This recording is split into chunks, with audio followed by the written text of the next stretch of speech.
भव्यं च सर्वं यश्चाधितिष्ठते स्वर्यस्य च केवलम् तस्मै ज्येष्ठाय ब्रह्मणे नमः। तस्मै ज्येष्ठाय ब्रह्मणे नमः। ओम शांति शांति शांति। दिल्ली आर्य प्रतिनिधि सभा द्वारा आयोजित इस वर्चुअल व्याख्यानमाला में उपस्थित सार्वदेशिक आर्य प्रतिनिधि सभा के श्रद्धेय प्रधान श्री सुरेश चंद्र आर्य जी, दिल्ली आर्य प्रतिनिधि सभा के यशस्वी कर्मठ निष्ठावान प्रधान आचार्य श्री धर्मपाल आर्य जी, दिल्ली आर्य प्रतिनिधि सभा के महामंत्री अहरने सारी समाज और सेवा कार्यों को समर्पित भाई विनय आर्य जी, आज के इस कार्यक्रम के संयोजक आदरणीय श्री पीयूष आर्य जी, आर्य समाज विवेक विहार, हमारे इस पूरे कार्यक्रम के मुख्य संयोजक सतीश चड्डा जी, विपिन भल्ला जी, सभी सुधी श्रोतागण, आर्य बंधु, मातृशक्ति, युवा साथियों, प्यारे बच्चों, पहले एक सप्ताह की चर्चा के बाद कल ये द्वितीय सप्ताह की चर्चा प्रारंभ हुई है। अभी मुझे कुछ हमारे साथियों के श्रोताओं का संदेश मिला कि कल तकनीकी कारणों से जो लिंक का त्रुटिपूर्ण चले जाने से काफी लोग कल की बात से वंचित रह गए। उन्होंने कहा कि सार रूप में आज थोड़ी बात कह दीजिएगा। तो मैं निवेदन कर रहा हूं, हम जिस दिव्य यात्रा पर चले हैं, ब्रह्म यज्ञ की हमारी यात्रा है और ये जीवन यात्रा का महत्वपूर्ण कार्य है, महत्वपूर्ण यात्रा का अंग है। हम इसको अलग से न कहकर नित्य कर्मों में जोड़कर चलते हैं। कल मैंने जो बातें कही थी केवल संक्षेप में 2 मिनट में उनको कहना चाहूंगा। कल मैंने नमस्कार का अर्थ आपको बताया था, आज फिर उसको बता रहा हूं। जब हम किसी को नमस्कार करते हैं, नमस्ते करते हैं, तो हमारी जो 3 क्रियाएं हैं, हाथों का जुड़ना, सिर का झुकना और हाथ हृदय के समक्ष रखना, ये तीनों क्रियाएं बड़ी व्यावहारिक हैं। सिर बुद्धि का प्रतीक है, हाथ बल का प्रतीक है और हृदय प्रेम का प्रतीक है। हम जब किसी को नमन करते हैं तो इन 3 प्रमुख शक्तियों से नमन करते हैं और ये कहते हैं कि हम आपका जो आदर कर रहे हैं वो पूरे बुद्धि के ज्ञान से आपके सहयोग के लिए हम समर्पित हैं, हम उपस्थित हैं। मेरे जिन हाथों में जो भी बल है कर्म करने का, पुरुषार्थ करने का, वह बल आपके आदेशों को समर्पित है। हम हृदय से प्रेम की भावना से पूरित होकर के संसार में भी जब किसी को नमन करें तो अपने अंदर ये विनम्रता का भाव लेकर आए। और मैंने मनसा परिक्रमा की उस व्याख्या संक्षेप में आपके सामने की थी और ये कहा था कि यह संध्या हमारे कर्मों में व्यवहृत होनी चाहिए, व्यवहार में आनी चाहिए। संध्या के जो भाव हम ले रहे हैं, जिन प्रमुख मंत्रों को ऋषिवर देव दयानंद जी ने इस संध्या में विनियोग किया है, उसके एक एक अर्थ का चिंतन करते हुए हमारे जीवन यात्रा के अंग बन जाने चाहिए। ये कल बातें मैंने कही थी। और जो 4 क्रियाएं हैं, आज उस पर दूसरे मंत्र को हम लेंगे। उस मंत्र को लेते हुए हम विचार करेंगे कि उस परमपिता परमात्मा ने हमको यह दिव्य देह प्रदान किया है। मैं प्रातः काल की इस पवित्र बेला में आप सभी से अनुरोध करना चाहूंगा, कभी भी शरीर की न्यूनताओं और अल्पताओं पर चिंतन नहीं करना चाहिए कि मेरे लंबाई कम है, मेरे चेहरे में सुंदरता नहीं है, मेरे बाल उड़ गए हैं या मेरे बाल सफेद हो गए हैं। ये छोटी छोटी बातों का चिंतन कभी भी साधक को नहीं करना। आप किसी भी युग में जी रहे हैं, उस युग में अगर अध्यात्म से जुड़े हैं तो अध्यात्म का अर्थ है हम इस शरीर को दिव्य माने। ये दिव्य नौका है, ये दिव्य देह है और ये उस परमपिता परमात्मा ने उस आत्मा को प्रदान की है और आत्मा को इस देह का अधिपति बनाया है। अर्थात हमारा परिचय अधिपति के गुणों से होना चाहिए। अधिपति है स्वामी, वह है आत्मा। हमारा प्रथम परिचय 2-4 मिनट के लिए हमारे वस्त्रों से, शरीर से, हमारे सौंदर्य से हो सकता है। व्यक्तित्व के विषय में कहा भी गया है, वस्त्रेण वपुषा वाचा विद्या विनयेन च। मनुष्य के व्यक्तित्व का ये 4-5 उसके आयाम हैं। वस्त्रेण, वस्त्र से पता लगता है, वपुषा शरीर से लगता है, तीसरा वाणी से महत्वपूर्ण लगता है वाचा, और फिर असली महत्वपूर्ण लगता है विद्या, विद्या के द्वारा हमारा परिचय प्राप्त होता है। और जो स्थायी बनता है वो केवल विद्या से भी नहीं बनता, विनयेन, विनय से बनता है। अब आपने विनय को बोलने के लिए उपस्थित किया है तो वो प्रमाण के आधार पर अपना नाम तो लेकर के आएगा। तो विनय का अर्थ है विनम्रता, विनम्र भाव से। हमारी विद्या विनम्रता को अगर अभिव्यक्त करती हो, प्रकट करती हो, तभी हमारा व्यक्तित्व बनता है। तो मैंने 5 चीजें आपको व्यक्तित्व के लिए बताई, वस्त्रेण वपुषा वाचा विद्या विनयेन च, और अंत में है विनय। अर्थात हमारे वस्त्र भी कुछ पल के लिए प्रभाव डाल सकते हैं, शरीर कुछ पल के लिए प्रभाव डाल सकता है, वाणी, जो आज इस वाणी का उपयोग करके, जिनके वाणी के अग्रभाग में तो मधुरता रहती है लेकिन मूल भाव में कहीं ना कहीं छल रहता है, ऐसी वाणी कुछ पल के लिए प्रभावशाली होती है। और जिनकी वाणी में मूल में भी मधुर हो, जिह्वाया मूले मधु जिह्वाया अग्रे मधु, वेद मंत्र कहता है मेरी जिह्वा के अग्रभाग में भी मधु हो, जिह्वा के मूल में भी मधु हो। अर्थात जिह्वा का जो मूल, जहां से कंठ से मैं बोल रहा हूं, और कंठ ही नहीं, जब हम स्वर विज्ञान का अध्ययन करते हैं तो हमारी नाभि जो केंद्र है शरीर का, वहां से ये बने। तो हम योग साधना भी कर रहे हैं। इस दिव्य नौका का अनेक प्रकार से ऋषियों ने चिंतन किया। आज उसको इस दूसरे मंत्र के साथ हम जोड़कर देखते हैं। मंत्र है ओम दक्षिणा दिगिंद्रोधिपतिश्चिरश्चिराजी रक्षिता पितरैषवः, तेभ्यो नमोधिपतिभ्यो नमो रक्षितृभ्यो नमः, ईशुभ्यो नमः एभ्यो अस्तु, योऽस्मान् वेष्टियं च वयं द्विष्मः तम्बोजम्भे दद्मः। अब इसके प्राथमिक 4 भागों को ही हम देखेंगे। हमने कल चिंतन किया था कि हमारे सामने की दिशा प्राची दिशा है। जब भी हम संध्या में बैठे हैं, हमारी जो अभिमुख दिशा है, जिधर हमारी दृष्टि है, वह प्राची दिशा है। और जीवन के लिए भी हमारी जीवन यात्रा प्रारंभ होती है तो प्राची दिशा से होती है, अर्थात पुरतः, जो सबसे आगे हम जिस कार्य को करते हैं। इस प्राची से ही शब्द प्राचीन भी बना है, कभी भविष्य में इसकी चर्चा करूंगा। तो प्राची दिशा की चर्चा की थी, उसके अधिपति अर्थात अग्नि स्वरूप, ज्ञान स्वरूप परमात्मा की चर्चा की। उसके जो रक्षिता हैं वो बंधन रहित परमात्मा है। मैं आपसे निवेदन करूं, मनसा परिक्रमा के इन 6 मंत्रों में 3 मंत्रों में जो रक्षिता है वो ईश्वर के गुण हैं। जैसे प्रथम मंत्र का जो रक्षिता है वो कौन है? असितः, बंधन रहित। प्राची दिशा है, अग्नि रूप परमात्मा, ज्ञान रूप परमात्मा, प्रकाश रूप परमात्मा, ऊर्जा रूप परमात्मा, वह हमारे अधिपति है। अग्नि के, भौतिक अग्नि से यहाँ अभिप्राय बिल्कुल नहीं है। अग्नि से परमपिता परमात्मा के गुणों का ग्रहण है। तो वहां प्राची दिशा में ईश्वर के असित बंधन रहित परमात्मा के गुण को रक्षिता माना गया। परंतु यह मंत्र जो आज मैंने आपके समक्ष बोला है, जो दूसरा मंत्र है मनसा परिक्रमा का, इसमें दक्षिणा दिग इंद्रो अधिपति, और अधिपति परमपिता परमात्मा तो इंद्र है, पर इसके जो रक्षिता हैं तिरश्चिराजी, रक्षिता के रूप में तिरश्चिराजी, त्रियक चलने वाले, टेढ़ी चाल चलने वाले, कृमि, कीट, पतंग और वृश्चिक आदि। ऋषि 2 मंत्रों के जो तिरश्चिराजी और प्रदापु, ये दोनों के दोनों ये संसार के प्राणी ही हमारे रक्षिता हैं। तिरश्चिराजी रक्षिता। कुछ लोगों ने इसका अर्थ ऐसा भी किया है, जो आपने पढ़ा होगा, क्योंकि ऋषि ने संक्षेप में अर्थ लिखा पंचमहायज्ञ विधि में। ऋषि ने लिखा तिरश्चिराजी से हमारी रक्षा। अब यहां से जो है वो अपादान में ग्रहण नहीं करना, वह करण में ग्रहण करना है।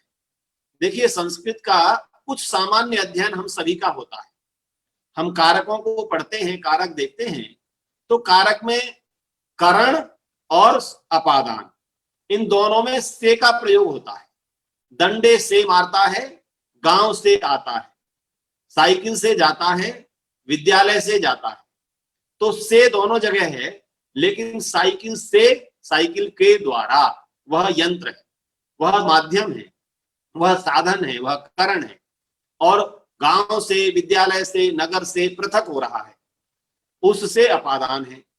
तो यहां जो मंत्र है दक्षिणा दिक, दक्षिण दिशा है।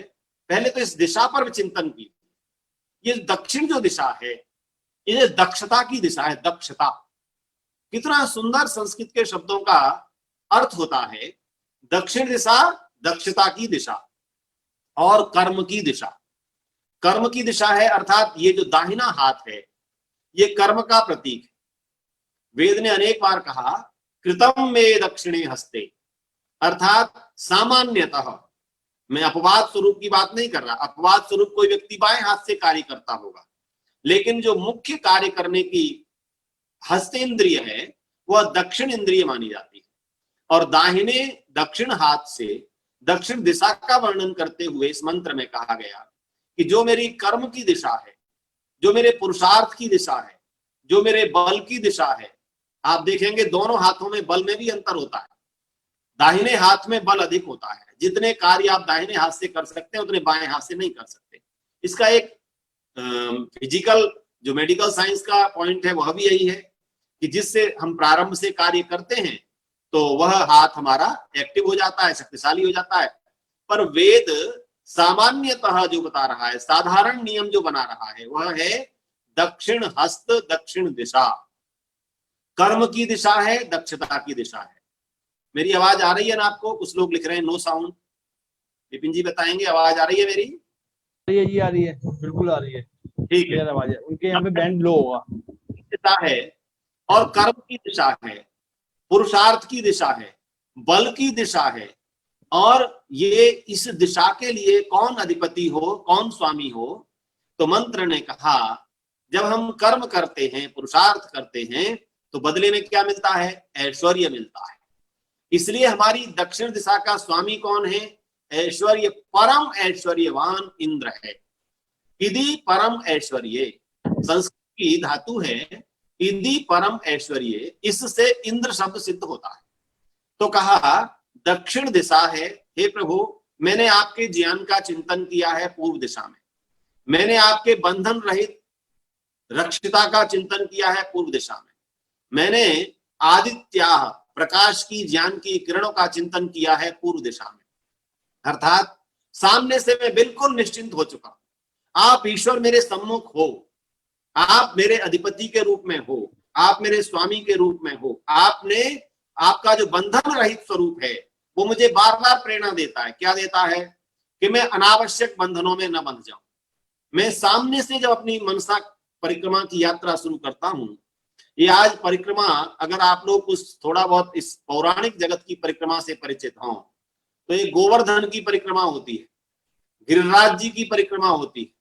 ये मथुरा वृंदावन के पास लोग जाकर पैदल पैदल परिक्रमा करते हैं। 84 कोस की परिक्रमा है, पैदल चलते हैं और वो नंगे पैर 84 कोस, इसको आप मल्टीपल कर लीजिए, एक कोस में 3 किलोमीटर होते हैं। तो आप सोचिए करीब 262 किलोमीटर की एक यात्रा परिक्रमा कहलाती है। और उस परिक्रमा से लोग अपनी मनोकामनाएं सिद्ध करने के लिए परिक्रमाएं करते हैं। आपने किसी व्यक्ति को देखा होगा कि अपने घर से चलता है, जमीन पर लेट करके चलता है, उसे कहते हैं दंडौती, दंडवती। पहले खड़ा होगा, फिर लेटेगा, सामने जहां तक हाथ पहुंचेगा फिर वहां निशान रख देगा, फिर उस पर पैर को रखेगा। मैं छोटा सा था, हम गंगा के यमुना के बीच में हमारा जन्म स्थान रहा, तो गंगा हमारे गांव से 45 किलोमीटर दूर थी। उस रोड पर मैं कभी कभी खेत के कार्यों से पिताजी के साथ होता था। मैंने कुछ लोगों को देखा कि एक व्यक्ति सड़क पर खड़ा है और वो खड़े होकर के खड़ा होता है, फिर सामने लेटता है, लेटकर हाथ टिकाता है, वहां हाथ में एक लकड़ी है उसको लगा देता है, फिर वहां पैर रखता है। मैंने पिताजी से पूछा, पिताजी ये कौन सी क्रिया है? पिताजी ने कहा, बेटा ये कुछ पौराणिक साधुओं ने, कुछ हमारे पौराणिक चिंतकों ने बता दिया कि अगर तुम्हें असली मनोकामना सिद्ध करनी है तो दंडवती यात्रा गंगा तक करनी है और जाकर गंगा में स्नान करना है। मैंने उस व्यक्ति से पूछा, भाई साहब आप कहाँ से आ रहे हैं? बोला मैं भरतपुर से आ रहा हूँ। कोई राजस्थान से भरतपुर से चला है, कोई जयपुर से चला है। वो दंडवती करते करते कहाँ जा रहा है? गंगा पर जा रहा है। किस लिए जा रहा है? मनोकामना पूरी करने। लेकिन वैदिक चिंतन को देखिए, इसके व्यावहारिक को, इसकी वैज्ञानिकता को।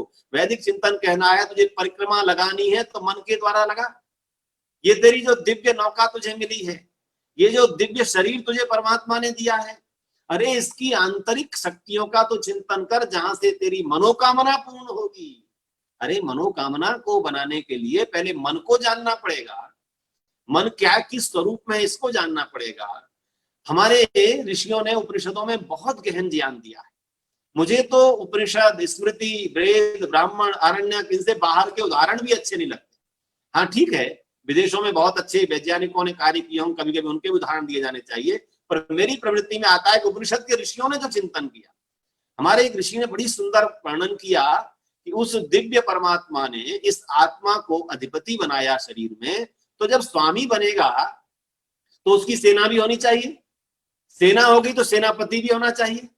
सेनापति होगा तो मंत्री भी होना चाहिए जो उसको विचार दे।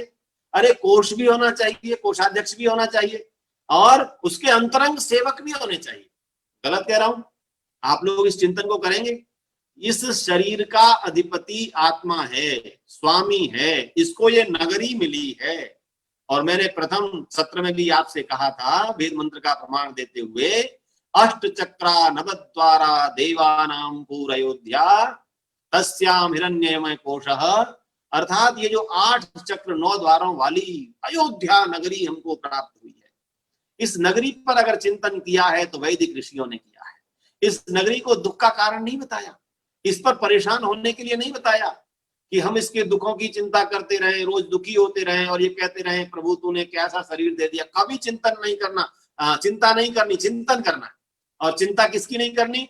कभी शरीर के आकार को देखकर, शरीर के स्वास्थ्य पर, स्वास्थ्य भी ठीक हो जाएंगे।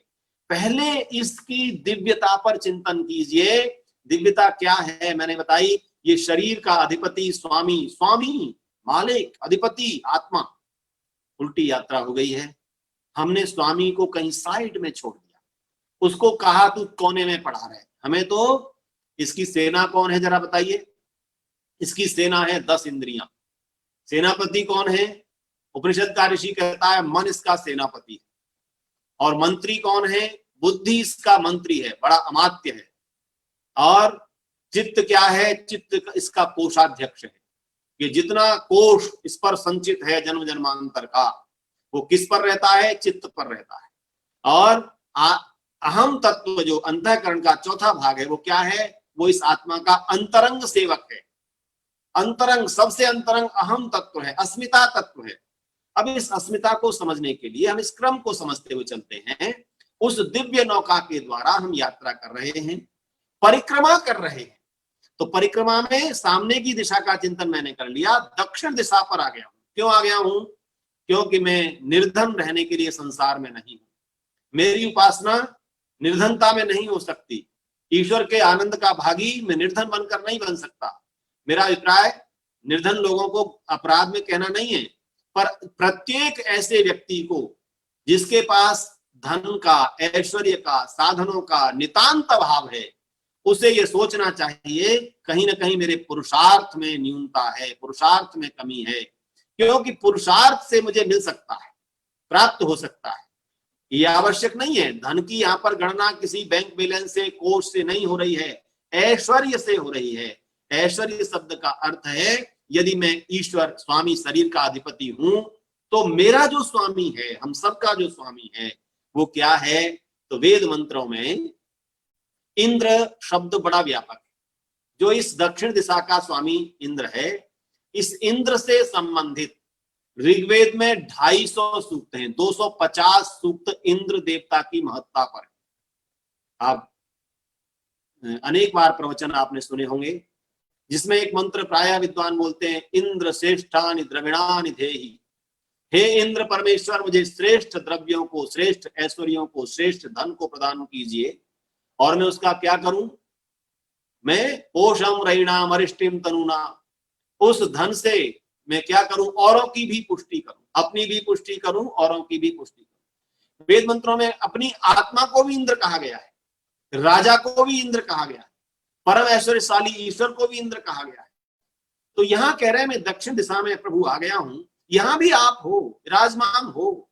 मेरे प्रत्येक कर्म में ईश्वर के इंद्र स्वरूप का चिंतन होना चाहिए। मेरा पुरुषार्थ उस इंद्र ईश्वर से प्रेरित होकर के होना चाहिए। मेरी संध्या मुझे पुरुषार्थी बना रही है। कल मैंने एक बात आपसे कही थी कि पुरुषार्थ के पश्चात ही प्रार्थना स्वीकार होती है। यदि हम बिना पुरुषार्थ के प्रार्थना करते रहते हैं, कोई लाभ नहीं होगा। पंडित गंगा प्रसाद उपाध्याय जी ने लिखा, अगर केवल ईश्वर के नाम के रटने मात्र से सब कुछ कल्याण होता, इस धरती पर लाखों भगवा कपड़े पहनकर बिना ज्ञान के, मेरा भगवा कपड़े का सम्मान है, मेरे चतुर्थ आश्रम है, तुरीय आश्रम है, सन्यास को भगवा कपड़े पहनने हैं, लेकिन ऐसे आज भारत के अंदर मैं समझता हूं 20-25 लाख भगवा वस्त्रधारी है। 25 लाख, कल्पना कीजिएगा भारत के अंदर, और 6 लाख गांव हैं। एक गांव पर आप गुणा कीजिए तो कम से कम 4 से 5 सन्यासी आता है। अगर ये सन्यासी वैदिक चिंतन के अनुसार होते, वैदिक मर्यादाओं के अनुसार होते, ज्ञानवान होते, प्रेरणा देने वाले होते, परिव्राजक होते, त्यागी तपस्वी होते, तो समाज में कहीं अज्ञान बचता? आज भी अज्ञान। तो अगर वो केवल रटते रहे तो उससे कल्याण होगा?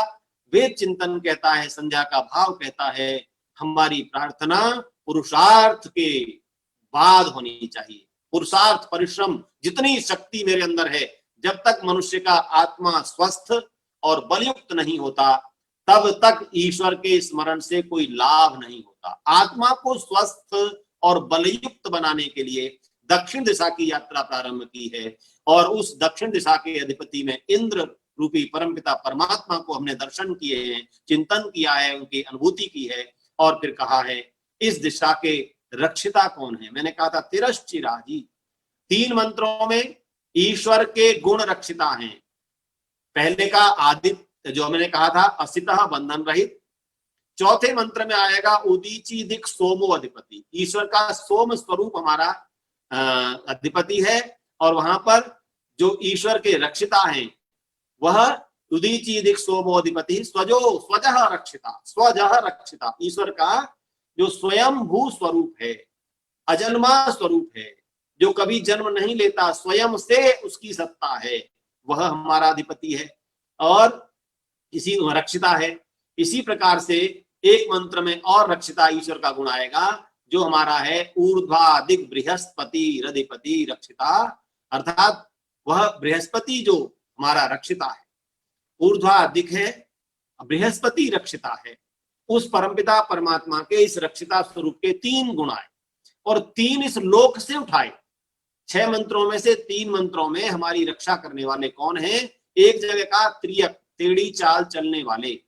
मुझे कई बार विद्वानों के प्रवचनों से और संध्या की व्याख्या में ये पढ़ने को मिला, हे प्रभु इन कीट पतंगों से हमारी रक्षा कीजिए, इनको हमसे दूर रखिए। नहीं, अनेक चिंतनों के बाद जो मैंने कहा तृतीय साधन, तृतीय व्यक्ति प्रयोग होगी, जिसमें क्या कहा जा रहा है, इनके द्वारा हमारी रक्षा कीजिए।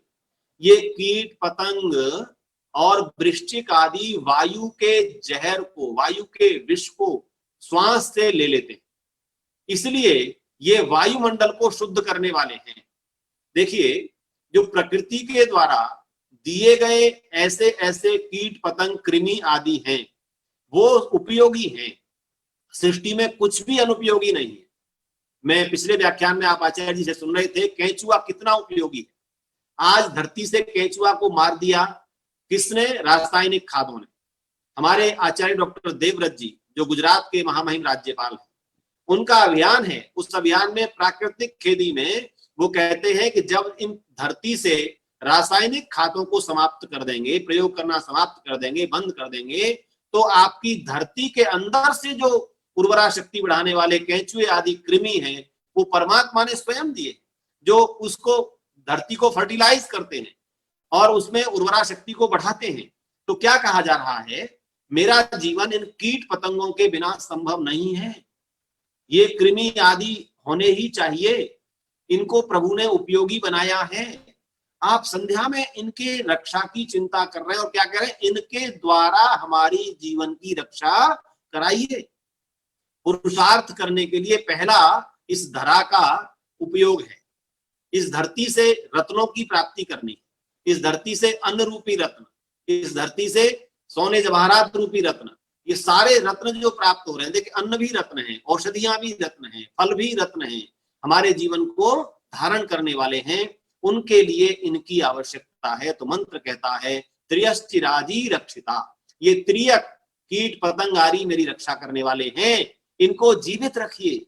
अब आप सोच रहे होंगे, बताइए इस कोरोना वायरस की विषाणु के काल में हम सबको बंधन बना के रख दिया और विनय जी संध्या में कह रहे हैं कि कीट पतंगे हमारे लिए जीवित रखिए, इनको बढ़ाइए, इनको कम मत होने दीजिए। तो वही निवेदन कर रहा हूं, अगर इस प्रकार के विषाणु मनुष्य द्वारा उत्पादित हैं या मनुष्य के कार्यों का दुष्परिणाम है, कैसे कार्यों का, दुष्कर्मों का, अगर चमगादड़ आदि को भक्षण करने से यह कृमि आया होगा, यह वायरस विषाणु आया होगा, तब भी ये बहुत हानिकारक मनुष्य ने ही बनाया।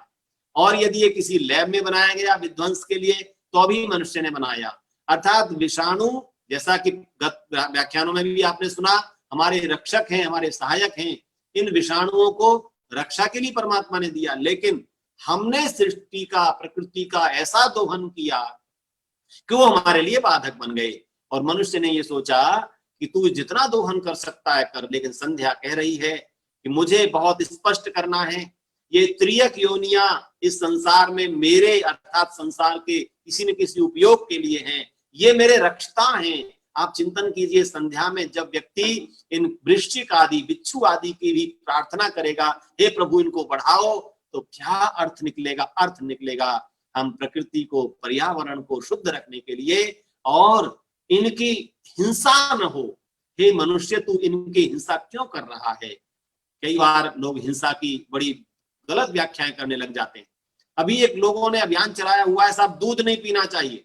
आप लोगों के पास भी संदेश पहुंचते होंगे, रोज आ रहे हैं, और इसका समाधान आचार्य जी ने भी किया, मैं सुन रहा था। मैं भी कहना चाहता हूं, कितनी अव्यावहारिक बातें हैं कि गाय का दूध आप उसके बच्चे से छीन रहे हैं, फिर तो पेड़ पक्षों में भी जीव है, इनके फलों को आप छीन रहे हैं, तो फिर ये अन्न भी धरती का संतान है, इसको आप छीन रहे हैं। ये कैसी व्याख्याएं हिंसा के नाम पर हो रही हैं? जैसी अहिंसा इस भारत की स्वतंत्रता के समय रही, उस अहिंसा ने भारत का कितना अहित किया, ऐसी अहिंसा हमको नहीं चाहिए। अहिंसा के सही यौगिक अर्थों को जानना है, अर्थात कृषि करते हुए, खेती करते हुए किसान के हल से भी कुछ कीट पतंगे मरते होंगे निश्चित रूप से, उसके लिए किसान प्रायश्चित करता है। प्रायश्चित क्या करता है? वह पक्षियों को अन्न देता है। तो हमारे कर्मों में नित्य, नैमित्तिक, प्रायश्चित और उपासना, इन कर्मों का विधान है। तो नित्य कर्मों में, नैमित्तिक कर्मों में यदि कोई हिंसा हमसे अज्ञानतावश हो जाती है, तो उसके लिए हम प्रायश्चित कर रहे हैं। और हम संध्या में ये कह रहे हैं, ये प्रभु इन त्रियक योनियों को बढ़ाइए, इनकी वृद्धि कीजिए, जिससे हमारा वायुमंडल शुद्ध हो। इससे अगले मंत्र में आप देखेंगे प्रिदाकु, सर्प, अजगर आदि को बढ़ाने की प्रार्थना की जाएगी, वो भी हमारे रक्षिता हैं। तो मंत्र को पूरा करते हैं, समय बहुत तेजी से चलता है, कहीं ऐसा न हो कि हमारे श्री सतीश चड्डा जी को कहना पड़े, विनय जी एक सप्ताह और संध्या की व्याख्या कर दीजिए, है हो सकता है ऐसा, क्योंकि जब हम चर्चा करने बैठते हैं तो उसकी व्यापकता पर देखते हैं, तो व्यापकता आ रही है, इंद्र अधिपति है, तिरश्चराजी रक्षिता है। अब तीसरा बिंदु बहुत महत्वपूर्ण, अगर इसकी व्याख्या न करूं तो आनंद नहीं आएगा। पितरः ईशवः, हमारे इस जीवन की दक्षिण दिशा के, कर्म की दिशा के, पुरुषार्थ की दिशा के जो बाण हैं, जिन बाणों से हमारे शत्रुओं का बिंधन होना है, जो कुप्रवृत्तियां, कुसंस्कार मेरे कर्म में आएंगे, उन पर बाण कौन करेंगे? तो पितरः, पितर का अर्थ हमारे माता पिता, आचार्य विद्वान। सत्यार्थ प्रकाश के चतुर्थ समुल्लास को आप कभी पढ़िए। ऋषिवर देव दयानंद ने जब पितृयज्ञ की बात की है, गृहस्थी पितृतर्पण करे, देखिए ग्रंथों की बात आएगी और हम आपसे चर्चा कर रहे होंगे तो प्रकरण को छोड़ने का मन भी नहीं करता है। चतुर्थ समुल्लास में ऋषि कहते हैं विद्वांसो वै देवा विद्वांसो वै पितरः, अर्थात विद्वान पितर हैं, विद्वान देव हैं, और पितर ही हमारे देव हैं। हमारे माता पिता देव हैं, आचार्य देव हैं, हमारे दादा दादी पितामह पितामही देव हैं, उनको इस मंत्र में कहा ईशवः, वो पितर मेरे बाण हैं। बंधुओं, बड़ी पीड़ा होती है जब एक ऐसी कल्चर हमारे परिवारों में घर कर जाती है। क्या अब इनका क्या उपयोग रहा? मैं बड़े दुख के साथ उस घटना का कई बार वर्णन करता हूं। दिल्ली में जब रहा 4-5 साल, जनकपुरी बी ब्लॉक में रहा, परिवारों में जाना होता था। एक परिवार में मैं गया, यज्ञ के बाद भोजन था। भोजन के समय मेरा स्वभाव है, आप लोग जानते होंगे, आप में से अनेक लोग मेरी बातें सुन रहे हैं जिनके घरों में मैं जा चुका हूं, वो जानते होंगे मैं पहले भोजन कर लेता हूं या भोजन से पहले चर्चा करता हूं। आपके घर में सदस्य कौन कौन है, पिताजी माताजी, अगर आप हैं तो आपके पिताजी माताजी कहाँ हैं। मैंने उनसे पूछा उस परिवार में कि आपके पूज्य पिताजी? बोले जी वो बहुत अस्वस्थ हैं। मैंने कहा घर में ही है? बोले हाँ जी। मैंने कहा मुझे दर्शन कराओ तब मैं भोजन करूंगा। तो दर्शन कराने के लिए वो सिकुचाने लगे, संकोच करने लगे। मैंने कहा ये क्या स्थिति है? बोले पिताजी की हाँ चलते हैं आचार्य जी, पहले आप भोजन कर लो। मैंने कहा नहीं नहीं, पहले मुझे मिला लो, क्योंकि मैं घर में आया हूं। उनको पितरः ईशवः, मैंने तो संध्या में पढ़ रखा है कि पितर हमारे इस जीवन रूपी यात्रा के रक्षक हैं। जिन बाणों से हमारी सेना शत्रुओं से रक्षा करती है, इस जीवन रूपी यात्रा में जो शत्रु मिलते हैं उनकी रक्षा मेरे पितर करते हैं, बड़े करते हैं, अनुभव के आधार पर करते हैं, आयु की वृद्धता के और ज्ञान की वृद्धता के आधार पर करते हैं। बड़ी सुंदर व्याख्या आपने गत सप्ताह वृद्धों के विषय में सुनी। वृद्ध केवल शरीर से नहीं, ज्ञान और आयु दोनों से वृद्ध होते हैं। तो मैंने कहा मुझे दर्शन कराइए। आखिर मेरी हट थी, मुझे लेकर गए। आपको आश्चर्य होगा, ये 1995-96 की बात बता रहा हूं। बड़ा संपन्न परिवार। पिताजी घर के साइड में जो गैरेज थी, उस गैरेज में पंखा लगा करके उनका बिस्तर था, पास में थूकने के लिए पात्र रखा था। मैंने पूछा भाई ये पिताजी गैरेज में क्यों है? आपके घर में तो 4-5 कमरे हैं बड़े बड़े। बोले जी ये थूकते रहते हैं, बच्चों ने कहा कि हमें बड़ी हेट हो जाती है, अजीब सा लग जाता है। बंधुओं, वो आंसू आज तक मेरी आंखों में हैं। ऐसी स्थिति परिवारों में क्यों आ गई? जिनको वेद मंत्र मेरे जीवन की यात्रा के रक्षक बाण बता रहा है, पितरः ईशवः, उनको आज गैरेज में इसलिए डाल जा रहा है कि उनके थूकने को हम देख नहीं सकते। अरे जिन्होंने मेरे शरीर पे श्वास मल का त्याग कर देता था, छाती पर बैठ करके जिस बच्चे ने अपने पिता की छाती पर मलमूत्र त्याग न किया हो, ऐसे पिता गर्वित होता था, अरे अच्छा मेरे ऊपर बच्चे ने कर दिया। वही बच्चा अपने पिता के थूकने को सहन नहीं कर पाता। मेरी संध्या परिवार यज्ञ भी है, मेरी संध्या समाज यज्ञ भी है, मेरी संध्या मेरे जीवन की प्रेरणा देने वाला वो कार्य है जिसको एक प्रत्येक पक्ष को जागृत करना है। ऐसे एक दृश्य नहीं है, आज संसार में अनेक दृश्य हैं जहां मैं तो कैसा धन्यवाद करूं। दिल्ली में ऐसे परिवार भी मुझे मिले जिन्होंने मेरे जैसे व्यक्ति को, मैं उनको करबद्ध नमन कर रहा हूं। मुझे विद्यार्थी काल में कुछ वर्षों के लिए इतनी मेरा प्रतिशय जुकाम रहा, बहुत कठिनाई रही कि मैं जब दिल्ली से रेवाड़ी जाता था, अरे मैं उस घर को कैसे भूल जाऊं जिस घर ने मुझे इतना प्रेम दिया। नाम लूंगा आप लोगों के बाद, स्वयं आप जान जाएंगे। उन्होंने मुझे घर में, मुझे खांसी हो जाती थी, वो मेरी आंटी जी मेरे पास उस पात्र को रख देती, बेटा आप यहीं सो, आप हम लोग हैं, कोई बात नहीं। मुझे थूक आता था रात को उस 20-21 वर्ष की अवस्था में, 22 वर्ष। उन्होंने मुझसे घृणा नहीं की, कहा कि नहीं आप हमारे घर के मेंबर हो, आप कोई चिंता मत करो। ऐसे परिवार भी हैं, और ऐसे परिवार भी हैं कि पिता को भी गैरेज में डाल दे रहे हैं। वेद मंत्र कहता है मेरी इस दक्षिण दिशा का, मेरे ऐश्वर्य का, मेरे पुरुषार्थ का, मेरे सत्कर्मों का, मेरे कर्म व्यवस्था का कोई पितर अगर है, इस ईश्वर है तो पितर हैं। मेरे माता पिता, मेरे बुजुर्ग हैं, मेरे अनुभवी हैं और मेरे विद्वान हैं। जो विद्वान मुझे अनुभव रूपी ज्ञान दे करके मेरी इस जीवन यात्रा को सफल करते हैं, तो दक्षिण हस्त मेरा कब सफल होगा, इंद्र मेरा अधिपति कब स्वीकार होगा? जब मेरे बाण के रूप में वो पितर होंगे। तो इस मंत्र के चारों भाग आपने देखे। दक्षिण दिशा है, इंद्र रूपी ईश्वर, ऐश्वर्य का अधिपति, परमेश्वरीवान हमारा स्वामी है। और रक्षिता कौन है इसमें? तिर्यक योनिया, तिर्यश्च, तिरश्चिराजी अर्थात कीट पतंगे वृश्चिक आदि, ये कृमि आदि मेरे रक्षक हैं। प्रभु इनको बढ़ाते रहना, और मेरे इस जीवन यात्रा के बाण जो मेरे शत्रुओं का विनाश करेंगे वो मेरे पितर हैं, मेरे माता पिता, मेरे प्रपितामह, जिनके घरों में दादा दादी बैठे हों, उस घर से कोई सौभाग्यशाली घर नहीं। ऐसे घटनाएं भी हैं। रोहिणी के परिवार में भोजन करने गया, मैंने पूछा अच्छा, आप कितने भाई हैं? जी हम 4 भाई हैं। माताजी पिताजी किसके साथ रहते हैं? वो व्यक्ति क्रोधित हो गए, बोले आचार्य जी आपने ये कैसे कह दिया, पिताजी किसके साथ रहते हैं? आपको ये पूछना चाहिए कि पिताजी का आशीर्वाद किसको प्राप्त है, कौन पिताजी के साथ रहता है। कितनी उत्तम बात है, ये भूली जा सकती है क्या? हम भी कई बार इतने सारे घरों में विद्वान होने के बाद जाते हैं, हम भूल जाते हैं। मैंने कहा पिताजी किसके साथ रहते हैं? तो उन्होंने कहा नहीं, मैं पिताजी के साथ रहता हूं। ये भावना भी हमारे युवकों में है। मैं मोक्ष जी को सुन रहा था परसों, हमारे अशोक मेहतानी जी के बेटे कितना बढ़िया शब्द बोले। हमें लग रहा था कि हमारे श्रोताओं में केवल वयोवृद्ध लोग हैं, क्योंकि हमारी स्क्रीन पर कई बार दिख जाते हैं, लेकिन बड़े युवा श्रोता लगातार हमारी बात सुन रहे हैं। मैं उनके हृदयों में भावों को लाना चाहता हूं। कदाचित कभी भी अपने घर में अपने पूर्व हमारे पिता माता पितामह का अपमान मत करना, उनके हृदय से आह मत निकलने देना। सारी उपासना व्यर्थ हो जाएगी, सारी संध्या में बोले गए मंत्र निरर्थक हो जाएंगे यदि हमने अपने पितर रूपी ईश्वरों का अपमान कर दिया है, अपने विद्वानों का आचार्यों का अपमान कर दिया है। कई बार लोग हमारी चर्चाएं सुनने के बाद भी, अच्छा कितनी दक्षिणा मिली, किसके लिए कार्य कर रहे हो मेरे बंधुओं? हाँ दक्षिणा आप लोग देते होगे, देनी भी चाहिए, मना नहीं करा, लेकिन हमारा कार्य दक्षिणा के लिए नहीं।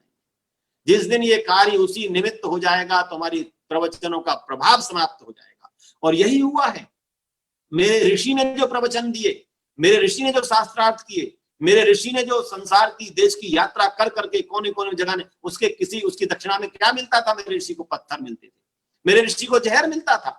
तो हमारा ये कार्य इस निमित्त नहीं होना चाहिए। हाँ मिलता है, स्वागत है, लेकिन इस निमित्त नहीं होना चाहिए, क्योंकि दक्षिणा दिक इंद्रो अधिपति है। दक्षिण दिशा का इंद्र जैसा परम ऐश्वर्य मेरा स्वामी है, तो मेरे पास क्या कमी है? ये भावना जब संध्या में आ जाएगी तो फिर ये जो यात्रा है वो सार्थक हो जाएगी। फिर आगे बढ़ते हैं। इस मंत्र का चारों चीजें स्पष्ट हो गई। इस दक्षिण दिशा है, इंद्र अधिपति है, तिरश्च राजी हमारे रक्षिता हैं, और पितर हमारे ऋषभ हैं, बाण हैं, जो इस कर्म क्षेत्र में आने वाली बाधाओं का विनाश करेंगे। कर्म क्षेत्र में आने वाले अनुभवहीनता से यदि मेरी कोई हानि होती है उससे बचाएंगे। इसीलिए हमारी वानप्रस्थियों के द्वारा दी जाती थी शिक्षा, जिनके पास अनुभव होते थे। वर्तमान शिक्षा पद्धति में जब 24-25 वर्ष का व्यक्ति शिक्षक बन जाता है, उसके पास थ्योरेटिकल नॉलेज तो होती है, ग्रंथों का सैद्धांतिक ज्ञान तो होता है, लेकिन अनुभव नहीं होता। अनुभवी व्यक्ति ही शिक्षक होने चाहिए। हमारी जब गुरुकुली शिक्षा पद्धति कभी इस देश में रही थी तो वानप्रस्थी शिक्षक होते थे। क्यों? क्योंकि उनके पास पूरे जीवन में अनुभवों की एक पूंजी होती थी, और जो थ्योरेटिकल नॉलेज थी प्रैक्टिकल में लेकर आए होते थे। अगर कोई इंजीनियर गृहस्थ में रहा हो और वो शिक्षक दे रहा है, इंजीनियर की शिक्षा दे रहा है, कितनी अनुभवों के साथ वो देगा। और एक अनुभव के बिना थ्योरेटिकल नॉलेज जो देगा वो कहाँ? गीता का उपदेश आप सुनते होंगे, जब योगेश्वर कृष्ण ने द्रोण जी से कहा था आप जीवन भर शिक्षक बन करके रहे, गुरु नहीं बन पाए। ये संदेश बड़ा सुंदर लगा मुझे। गुरु बनते तो आप उसका मूल्य नहीं लेते। आपने अपने शिष्यों से मूल्य लिया। आपको महाभारत की घटना याद होगी, पांचाल पर अधिपति बनाने के लिए अपने बेटे को अश्वत्थामा को अपने सारे शिष्यों का उपयोग गुरु द्रोण ने किया था। और मृत्यु के समय योगेश्वर कृष्ण ने उनको स्मरण कराया कि आज आप गुरु के रूप में नहीं खड़े, अगर गुरु होते तो अधर्म के पक्ष में नहीं खड़े होते। आपने क्योंकि मूल्य लिया है, और जिनसे मूल्य लिया गया है वो मूल्य दक्षिणा नहीं कहलाती, दक्षिणा श्रद्धा से दी जाती है, मूल्य बांध करके दिया जाता है। तो मैं कह रहा हूं अपने इन पितरों को ईशव बनाइए, कर्म क्षेत्र में अपने अनुभवी लोगों को अपना गुरु बनाइए। जिस व्यक्ति के बाल्यकाल में घर में शिक्षा की बात होती हो, हमारी दादी नानी की कहानियों से घर बनते थे, आज वो भी समाप्त हो गए हैं। बच्चों के पास एक इडियट बॉक्स होता था, एक इडियट मोबाइल के रूप में। मैं कहता हूं ये माध्यम बहुत अच्छा है, लेकिन बच्चे इस पर दिन भर लगे हुए हैं। माता पिता से बात करने का अवसर नहीं है तो जीवन अपूर्ण है, जीवन अनुभवहीन रहेगा।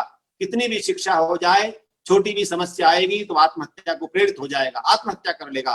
और जो इन गुरुजनों के पास, पितरों के पास बैठता है, बड़ों के पास बैठता है। इसलिए मेरे युवक साथियों, यदि आप लोग कुछ सुन रहे हैं तो प्रतिदिन कम से कम 1 से 2 घंटा इन बुजुर्गों के पास बैठने का समय निकालिए। आपके घर में नहीं है तो पड़ोस वालों के साथ बैठिए, पड़ोस में नहीं है तो आपको स्थान बनाइए संस्थाओं में जाकर भी, क्योंकि कुछ समय निकालिए, उनसे जो अनुभव मिलेगा, आज उन अनुभवों की आवश्यकता जीवन में है। मैं अगले मंत्र को ले लेता हूं क्योंकि समय बहुत तेजी से बढ़ रहा है।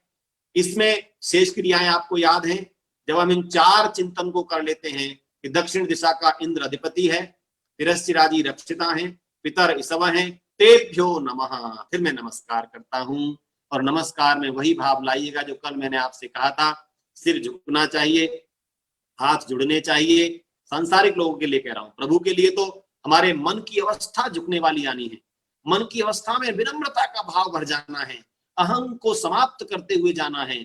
ये जो आत्मा का अंतरंग सेवक है अहम, ये अस्मिता समाधि में तो काम आएगा, लेकिन बाहर अहम नहीं व्यक्त होना, अहंकार नहीं जाना, बाहर नहीं इसको व्यक्त होने देना, अनावश्यक परेशान नहीं करना अहंकार के अभिमान के द्वारा। तो ये दूसरा मंत्र हमने लिया, तीसरी परिक्रमा, इसमें नमस्कार भी हो गया। उस प्रार्थना को भी जरूर इस मंत्र के साथ करें, यो अस्मान द्वेष्टि यम च वयम दुष्मः, अरे ये मेरा शत्रु मेरे पास न रह जाए, ये द्वेष वाला शत्रु न रह जाए। देखिए छोटी छोटी प्रैक्टिसेस करिए। मेरे द्वारा कोई किसी के लिए कटु शब्द निकल गया, उस व्यक्ति को चुभ गया, तो एक पल में मुझे एहसास हो जाता है कि हाँ मेरी बात गलत लगी, तुरंत विनम्रता से, देखिए जी मेरी भावना ऐसी नहीं थी, मेरे अभ्यास से कुछ निकल गया होगा, कल से ऐसा नहीं होगा। ये जिस दिन भाव आता जाएगा, धीरे धीरे द्वेष समाप्त होते जाएंगे, धीरे धीरे समाप्त होते जाएंगे। तो कहा यो अस्मान द्वेष्टि यम च वयम दुष्मः तम वो जम्भे दद्मः। हमारे कुछ साथी बार बार सामने लिखते हैं जी आप जूम ऐप का प्रयोग क्यों कर रहे हैं, और कल एक ने संदेश भी भेज दिया कोई स्वार्थ होगा आपका। मैंने कहा मेरा क्या स्वार्थ है, अब दिल्ली सभा प्रयासरत है कि जूम को हटाकर दूसरे ऐप पर हम काम करें। और मैंने ये बात इसलिए कही है, जब उन्होंने ये बात लिखी, उनकी कॉल आई, मैंने उत्तर नहीं दिया संयोग से। वो कहते हैं अच्छा आप नाराज हो गए। मैंने कहा नहीं भाई, नाराज नहीं हो सकते, हम प्रतिदिन संध्या पर प्रवचन कर रहे हैं, आपने अपने इस विवेक से कोई बात कह दी, हमारा विवेक है कि हम आपकी धारणा को अगर गलत है तो सही करने का प्रयास करें, और अगर आपकी सही है तो स्वीकार कर लें। देखिए दो ही तो बात है। द्वेष कैसे समाप्त होता है, अगर किसी ने मुझे कोई बात कही और वो मुझे कटु लगी, तो तुरंत चिंतन करना चाहिए कि इनके द्वारा जो बात कही गई मुझे कटु लगी है, या तो ये सत्य है या तो मैं सत्य हूं, दोनों में से एक सत्य है। क्योंकि इन्होंने मुझे कटु लगने वाली बात कही है तो मेरी कोई न्यूनता देखी होगी, तो मैं अपना निरीक्षण करूंगा तो न्यूनता समाप्त करूंगा। और इन्होंने बिना न्यूनता के मुझे कटु बात कह दी है, तो यो अस्मान द्वेष्टि यम च वयम दुष्मः, मैंने तो प्रभु तेरे न्याय रूपी जबड़े में प्रातःकाल की संध्या में ही डाल दिया, तो द्वेष क्यों पैदा होने देना। ये द्वेष पैदा इसीलिए हो जा रहा है कि मेरी संध्या की प्रार्थना मेरे चित्त से नहीं जुड़ रही, मेरे कोषाध्यक्ष में ये द्वेष जमा होते चले जा रहे हैं। चित्त को मैंने कोषाध्यक्ष बताया ना, बुद्धि को मंत्री बताया, बुद्धि मेरा मंत्री है, ये सही सलाह मुझे दे, इसके लिए मुझे उपासना करनी चाहिए। तो ये दूसरा मंत्र पूरा हुआ। तीसरे मंत्र को ले चलते हैं आज। ओम प्रतीचि दिग्वरुणोधिपति हृदाकू रक्षितान्नमिषवः, बाकी तो आपको आगे पूर्वत है। ये प्रतीचि दिशा मेरी पीछे की दिशा हो गई। कर्म मैंने पुरुषार्थ से परिश्रम से किए हैं प्रभु। जंग्रिम्मा ते दक्षिणम इंद्र हस्तम, अर्थात वेद मंत्र, ऋग्वेद में एक मंत्र आया है, जग्रिम्मा ते दक्षिणम इंद्र हस्तम। ये दक्षिण इंद्र जो है जिसका अधिपति है वो हस्त मेरा जग्रिम्मा है, दक्षता से युक्त है। अब जब दक्षता हो गई, सामने ईश्वर अधिपति अग्नि के रूप में हो गए, तो पीछे की जो दिशा है जहां मैं संध्या करने बैठा हूं, तो जो जिसको मैं देख नहीं पा रहा हूं इन इंद्रियों से, उस बाद की जो स्थिति है मेरी पीछे की, उसका क्या है, उसका कौन अधिपति है? प्रतीचि दिक वरुणो अधिपति। इस पीछे की दिशा अर्थात पश्चिम दिशा, संध्या की करते समय भौतिक पश्चिम हो या न हो, दिशाओं की दिशा पर मेरे पीछे की दिशा है, वो मेरे लिए प्रतीचि है। उसका अधिपति कौन है? उसका अधिपति वरुण है, और वरुण का अर्थ भी राजा है। और वरुण के विषय में तो इतनी व्याख्या परमात्मा की मिली है, वरुण से संबंधित भी अनेक सूक्त ऋग्वेद। और वरुण देवता को कहा गया है वृणोति भक्तान व्रियते वा भक्तैः। बहुत सरलता से निवेदन करूं, वरुण वह ईश्वर है जो हमारे गुणों के आधार पर हमारा वर्ण करता है, और जिसको हम वर्ण करते हैं उस परमपिता परमात्मा को वरुण कहा गया। आपको याद आ रहा होगा, अगर आप लोगों में से स्वामी श्रद्धानंद जी की, जिन्होंने कल्याण मार्ग का पथिक पढ़ी होगी, तो स्वामी श्रद्धानंद जी की कल्याण मार्ग का पथिक आत्मकथा है। भाई विनय जी का और हमारा विशेष आग्रह हर मंच से रहता है, अपने बच्चों को 2 पुस्तकें जरूर पढ़ने को दीजिए। और आज भी अगर आप लोग सुन रहे हैं तो इसी लॉकडाउन में मंगा लीजिए, अनलॉक 2 में मंगा लीजिए। क्या है? कल्याण मार्ग का पथिक और मेरे पिता। स्वामी श्रद्धानंद जी की जीवन आत्मकथा कल्याण मार्ग का पथिक है। उनके पुत्र इंद्र विद्या वाचस्पति जी ने मेरे पिता लिखी। इन दोनों पुस्तकों को जब कोई युवक अपने साथ पढ़ेगा तो मैं समझता हूं संसार की बुराइयां तो उसमें नहीं आ सकती और राष्ट्र के लिए समर्पण की बहुत बड़ी भावना उसके अंदर आ सकती है। हमारी संध्या राष्ट्र की रक्षा के लिए भी है। मैं तो उस ऋषि का शिष्य हूं, हम लोग सब और हमारा उस ऋषि के शिष्य हैं कि जिनकी प्रार्थना को जब उस अंग्रेज अधिकारी ने पूछा कि आप हमारे देश में, इस राज्य में, शासन में बड़े सुरक्षित हैं, शांति से प्रचार कर रहे हैं, शास्त्रार्थ कर रहे हैं, तो हमारे राज्य की अक्षुण्णता का विधान कर दीजिए, परमात्मा से कह दीजिए। क्या कह दीजिए? ये राज्य अक्षुण्ण बना रहे, बड़ा कल्याणकारी राज्य है, प्रजा बड़ी सुखी है इसमें। तो मेरे ऋषि ने अपनी निर्भीकता का परिचय देते हुए अंग्रेज अधिकारी से क्या कहा था? मेरे बंधुओं माताओं, ऋषि ने कहा था, हाँ मैं प्रार्थना करता हूं। क्या करता हूं? हाँ, क्या करता हूं वो सुन लीजिए। जब मैं प्रातः काल संध्या करता हूं तो परमपिता परमात्मा से प्रार्थना करता हूं, हे प्रभु, आज की मेरी रात्रि इस पराधीनता की बेड़ियों में बंधे हुए कट गई है, लेकिन आज का सूर्य उदय तो पराधीनता में हो गया है, पर सायंकाल जब हो तब तक मेरा देश स्वतंत्र हो जाए और ये गोरे मेरे देश को छोड़ करके भाग जाए।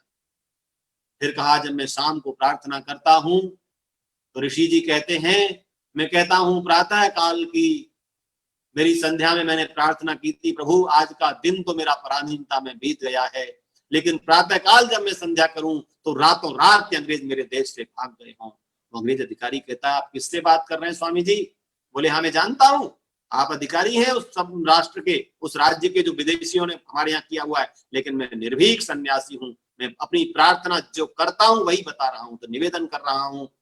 जब व्यक्ति साधना और उपासना करता है, व्यक्तिगत जीवन भी सामने होता है और राष्ट्र भी सामने होता है। राष्ट्र की रक्षा भी, कल्याण की कामना भी होती है। इसलिए कहा, प्रतीचि दिक वर्णो अधिपति। मैं निवेदन कर रहा था, मेरे भाई कह रहे हैं, किसी ने लिखा है कि दोबारा पुस्तकों के नाम बता दीजिए। पुस्तक के 2 नाम हैं, कल्याण मार्ग का पथिक और मेरे पिता। दिल्ली सभा में उपलब्ध है, आर्यप्रति सभा दिल्ली को आप पत्र लिखेंगे, आपके पास पहुंच जाएंगे। उसकी मैं निवेदन कर रहा था। स्वामी श्रद्धानंद जी लिखते हैं कि वरुण क्या है, उपनिषद का वरुण क्या है जिसको हम प्रतीची दिशा का अधिपति कह रहे हैं।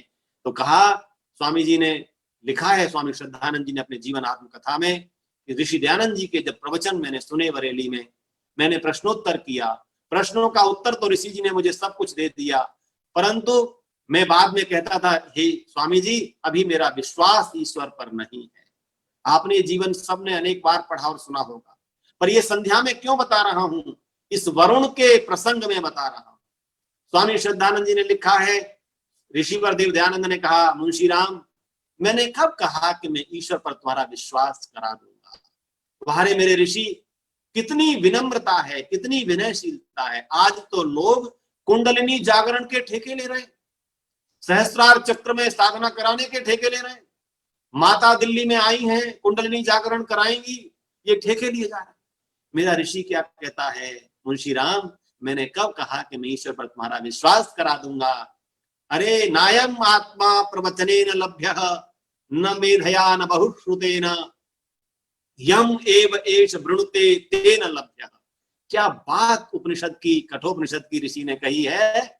ऋषि ने कहा कि हे मुंशी राम, ये ईश्वर का विश्वास तो तब होता है, कब होता है? यम एव एष वृणुते, जब इस वर्ण का वर्ण किया जाता है। और वर्ण कैसे किया जाता है? तो वही बात आ रही है, प्रतीची दिशा है, वरुण अधिपति है। वो वरुण मेरे गुणों से मेरा वर्ण करता है। मेरे सामने साइड में घड़ी रख करके बैठता हूँ आदरणीय सतीश चड्डा जी का कहीं संदेश, वहां से विपिन जी मुझे मुस्कुराते हुए कह दें, आचार्य जी समय हो गया। तो ये समय बड़ी तेजी से हो जाता है। आज भी एक ही मंत्र हो पाया दक्षिण दिशा की, प्रचीति दिशा की बात कल चर्चा करेंगे। संध्या को इतनी हल्के में मत लीजिएगा, बहुत गंभीर विषय है और इस ब्रह्म यज्ञ को मैं हल्के में लेना भी नहीं चाहता। भाई विनय जी मेरे अनुज कल्प हैं, उन्होंने 2005 में मुझे कहा कि विनय जी आप वेदवाणी कार्यक्रम के लिए अपने कुछ प्रवचन रिकॉर्ड कराने लोहाघाट से आ जाइए। मैं आपको ये बात बताकर समाप्त करूंगा। 2005 की बात है, लोहाघाट दिल्ली से 450 किलोमीटर की दूरी पर है। मैं दोपहर की बस में बैठा 2 बजे, सुबह 5 बजे दिल्ली पहुंचा, दिल्ली सभा में पहुंचा। प्रेम सचदेवा जी, राजेंद्र दुर्गा जी, दोनों लोग मुझे मिले। मैंने स्नान आदि की और रिकॉर्ड कराने बैठ गया। और मैं अपनी प्रशंसा नहीं कर रहा हूं, दिल्ली सभा की का आदेश, विनय जी का आदेश और मेरी बाध्यता कि मुझे कॉलेज में कार्य करना था। तो मैंने एक ही दिन में 20 व्याख्यान संध्या के रिकॉर्ड कराए। सुबह से बैठा था 9-10 बजे से और शाम के 5 बजे तक, और शाम की बस पकड़ करके फिर लोहाघाट चला गया। उस संध्या के व्याख्यानों को आप लोग आज तक सुन रहे हैं। बहुत ही प्रशंसा विनय जी ने अभी फिर चलाए वो आर्य संदेश टीवी चैनल पर। मैं अमेरिका गया तो डलास के मेरे आर्य बंधुओं ने कहा, विनय जी हम तो रविवार में प्रवचन के स्थान पर आपकी संध्या की व्याख्या चलाते हैं। वो 15 साल की पुरानी बात है। आज फिर प्रयास कर रहा हूं कि आप लोगों से संध्या पर कुछ नई बातें जोड़ करके चर्चा कर पाऊं। तो मैं एक ही मंत्र आज हो पाया है, दूसरे मंत्र को कल हम लेंगे। मैं आपका बहुत बहुत धन्यवाद, आप बहुत स्नेह प्रदान कर रहे हैं। परमात्मा हमको शक्ति दे कि हमारी संध्या पूर्णता में हो, संध्या सही अर्थों में हो, सार्थकता में हो, केवल मंत्रों का उच्चारण ही संध्या मात्र न रह जाए। इस आशा और विश्वास के साथ मैं प्रयास करूंगा कि आपके प्रश्नों का भी उत्तर दूं। आपके जो भी प्रश्न हैं नियमानुसार अरोड़ा जी के पास पहुंच जाएंगे, वो मुझे रविवार को मिलेंगे। और प्रभु से प्रार्थना करूंगा कि प्रभु इस सप्ताह में तो पूरी करा देना, और मैं विश्वास नहीं दिला सकता, मैं अपनी चर्चा को इसी शैली में आगे बढ़ाऊंगा। तो कल तीसरे मंत्र की चर्चा करेंगे। आप सभी का बहुत बहुत धन्यवाद। ओम शम।